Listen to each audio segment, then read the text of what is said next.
Hey everyone, it's Kachanajibi here in my home studio in New York City.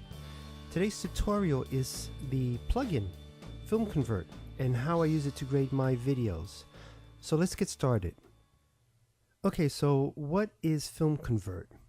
Filmconvert is a film stock emulator.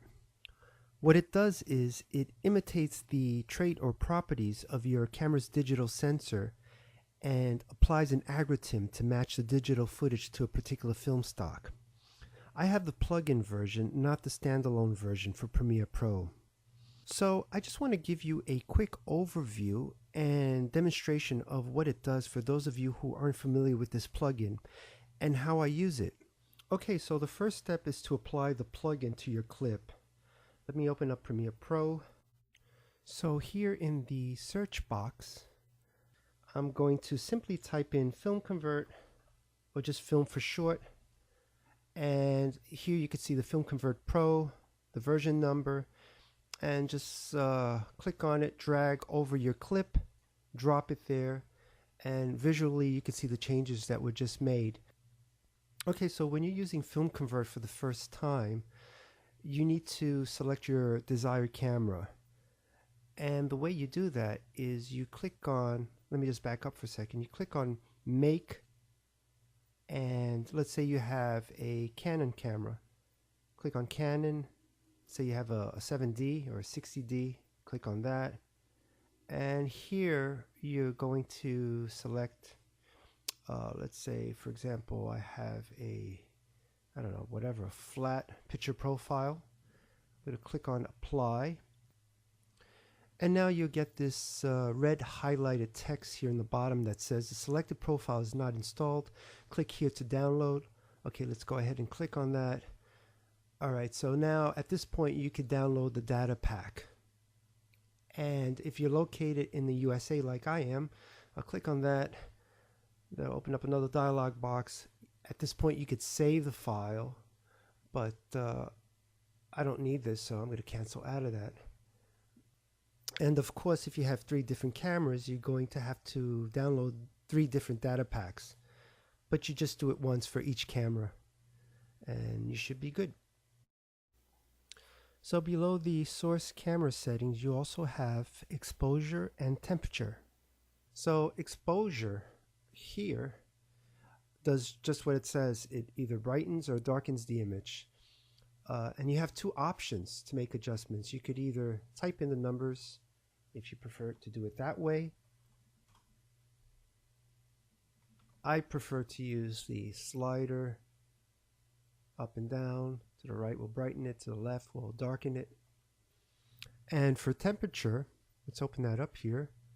Moving it to the left will make the image cooler.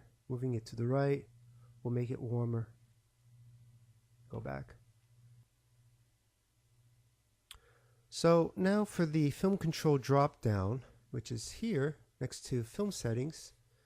Under film settings you see convert to, and if you click on this drop down box you'll see 19 different types of film stock. For this film I use the Fujichrome Velvia 100, which is this one here. This is one of my favorites and what I used to use back in the old days. So you could select whatever you like. There's a Kodak Vision 3 settings here. That looks nice. I'll go to the next one here. I'm just using my mouse wheel to move around. I'm going to quickly move around just so you can see what it looks like. And there's even a few monochrome settings as well.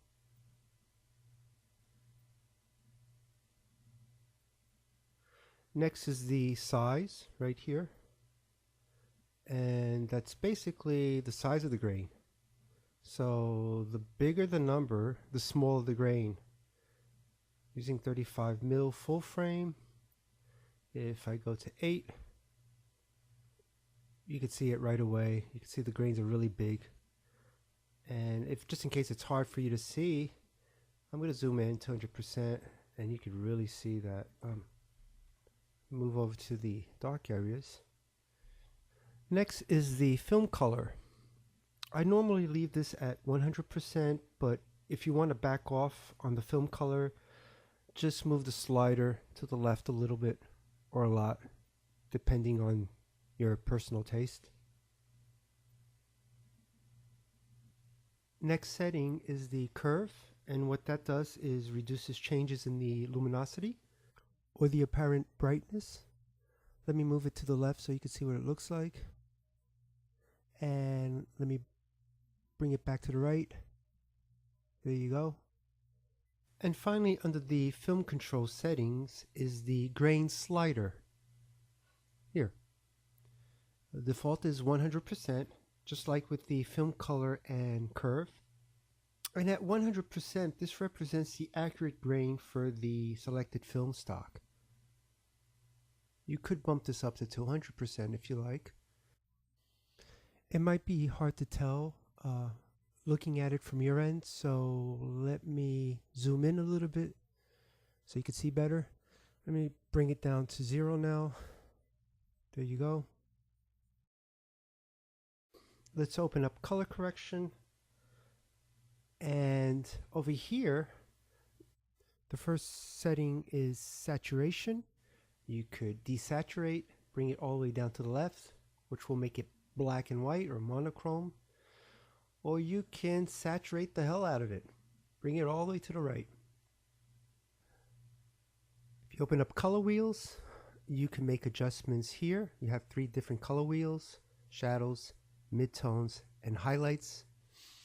When I make any type of color adjustment, I use the reference monitor. What's the old Groucho joke again? Who are you going to believe, me or your eyes? But in this case, I'll trust the reference monitor. And you could make changes here. You could bring down the shadows a little bit. Maybe I'm crushing it just a little bit too much. I'm just kind of winging it, but you get the idea, right? You could make color cast adjustments using the values, or if you don't like pulling on the wheel, which I normally do, you could just use a slider like that. And finally, we have the level settings. Let me scroll down. Let me open up the reference monitor again. I'll leave it right here to the right. And what this does is it helps to avoid clipping the shadows or the highlights. And you can also set the midpoint to whatever you like here. So I'll bring down the shadows just a teeny weeny bit. Oops, maybe a little bit too much. Bring that up. And bring up the highlights just a little bit. I guess that looks decent. What do you think? And that's about it.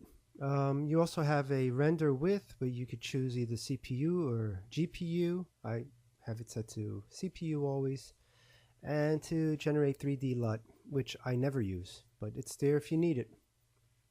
Okay, so I just want to mention one more important thing before I end this tutorial. What I normally do is I don't go to each individual clip and create a different look. I create one master look for the whole video, and through that one master clip, what I'll do is I'll copy the settings, or I'll create a preset, and I'll use that for all the other clips.